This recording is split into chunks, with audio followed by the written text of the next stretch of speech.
Salut à tous et bienvenue dans cet épisode du Mad Side. On va regarder du jiu-jitsu ensemble, on va essayer de comprendre ce qui se passe ensemble. Et aujourd'hui on regarde un combat de Ffion Davis contre une certaine Jessica Flowers. Jessica Fleur contre Ffion Davis. C'était un combat aux Europes 2020 et c'était en absolute. On voit directement la différence de gabarit entre les deux. C'était demi-finale ou finale? Ça m'a l'air d'être une demi-finale. C'était au Portugal. C'était à Odivelas. Et son adversaire tire la garde. Ffion met le genou au milieu pour l'empêcher de fermer cette garde. Son adversaire a un contrôle col et manche. Change pour un contrôle manche. Double manche. Et arrive à s'installer dans sa garde fermée. Donc on a Jessica Flower dans la garde fermée, qui installe sa garde fermée, et Ffion Davis qui est au-dessus. Les deux ont le kimono blanc, mais Ffion Davis a la ceinture jaune et verte. Donc pour ceux qui débarquent, qui ne savent pas comment ça se passe, quand on a deux fois le kimono de la même couleur, quand les deux athlètes ont le kimono de la même couleur, on met une ceinture pour différencier, une ceinture en plus, verte et jaune pour différencier les côtés. Et l'arbitre, il a un brassard aussi, vert et bleu. Son adversaire qui fait un muscle sweep. C'était même pas un muscle sweep, elle a juste saisi la cheville de Ffion pour la déséquilibrer. Le truc, c'est que là, pour le coup, Ffion qui est très physique, très forte, combat avec quelqu'un qui est plus lourde qu'elle. Du coup, tous les avantages physiques qu'elle a sont un peu réduits. Son adversaire qui menace son bras et son poignet, qui ouvre la garde. Mais Ffion saisit directement les deux pantalons, commence à faire des toreadas. Ici, elle a une saisie en toreada, une saisie en underhook. Elle essaye de passer en dessous, mais force son adversaire à donner le dos.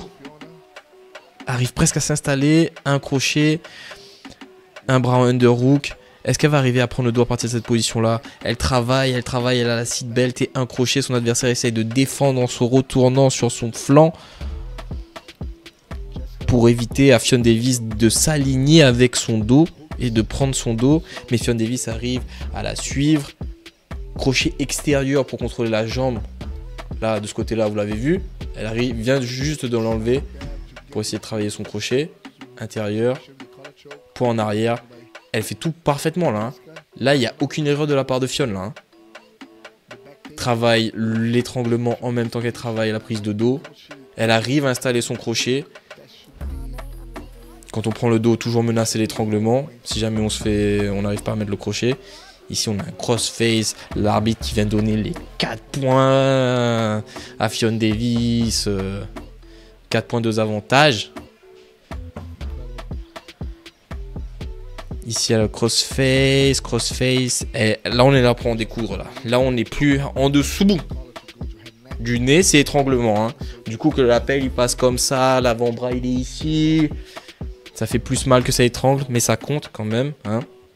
Ici, c'est porrada, c'est raïj. Jiu-jitsu est porrada. Et raïj, po. Ici, Ffion perd sa seat belt, mais garde les deux crochets. Le plus important, c'est le bras qui passe sous l'aisselle. On a un bras de contrôle qui passe sous l'aisselle, le bras qui attaque qui passe au-dessus de l'épaule.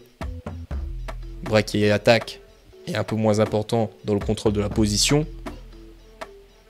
Tout aussi important, mais le bras du contrôle, c'est celui qui est en underhook pour éviter de passer au-dessus.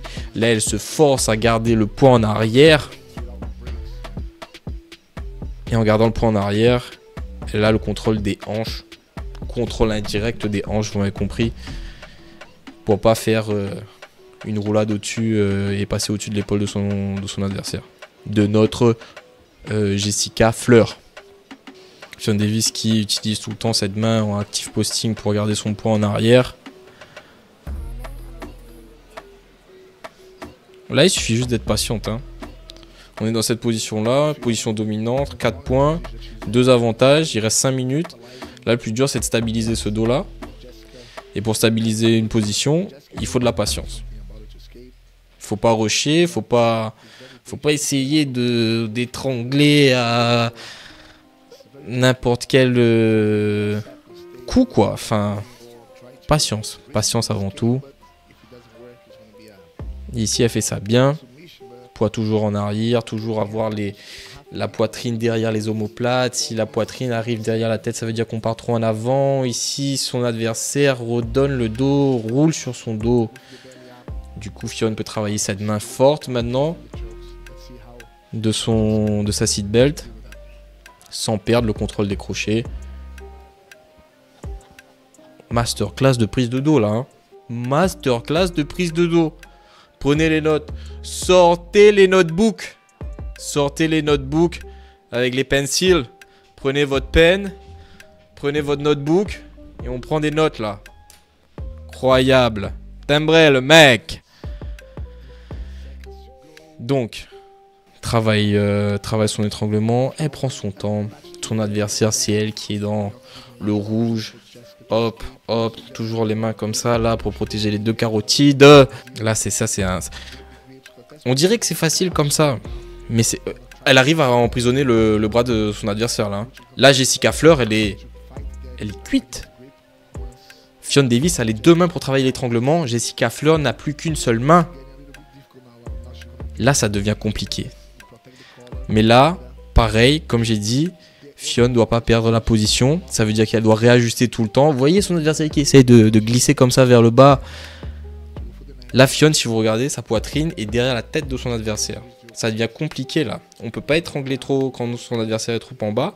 On ne peut pas étrangler quand son adversaire est trop en haut. Là, il est en train de perdre légèrement le contrôle de la position. Donc il faudrait qu'elle arrive à glisser un peu plus vers le bas.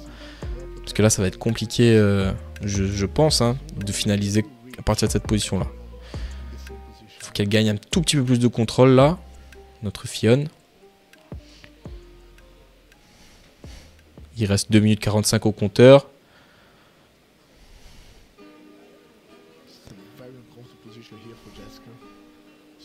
Fionn qui travaille encore cet étranglement, Son adversaire arrive peut-être à retirer. Elle a retiré le bras. Du coup, là on repart. Est-ce que Fionn arrive à ajuster cet étranglement maintenant? Et non, elle préfère ajuster la position. Masterclass, on prend les notes. Prenez les notes. Masterclass encore là, le poids en arrière. On se presse pas. On gagne. Nous, on gagne. Crochet. Essaye d'enlever les crochets, son adversaire. Fionn qui bataille, hein, qui bataille pour garder la position. Mais elle fait tout bien, encore une fois. Là, elle est redescendue un tout petit peu. Vous voyez? Elle a la poitrine derrière les omoplates, un peu plus déjà. Elle peut susurrer des mots doux à son adversaire, là. Là, elle change pour un triangle au corps. Triangle au corps qui met énormément de pression sur les côtes de son adversaire. On ne gagne pas de points quand on fait ça, mais c'est une position qui est désavantageuse pour celle qui l'a subie, quoi. Hein?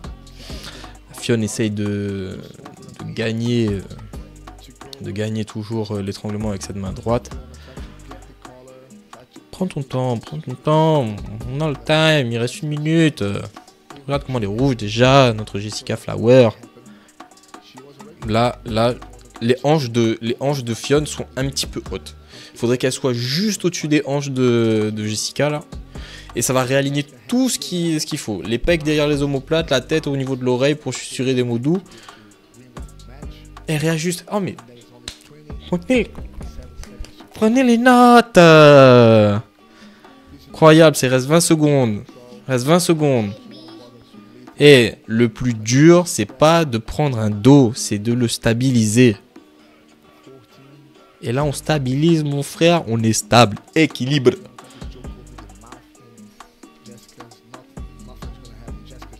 Et voilà comment on gagne un combat d'absolute quand on est poids léger. Masterclass par Fionn Davis. Incroyable. Remettez replay sur la vidéo. Mettez replay. Allez voir le combat vous-même. Mettez replay. Prenez des notes. C'est intéressant. Sur ce, je vous dis à bientôt. C'est tout pour moi. Ciao, os, peace.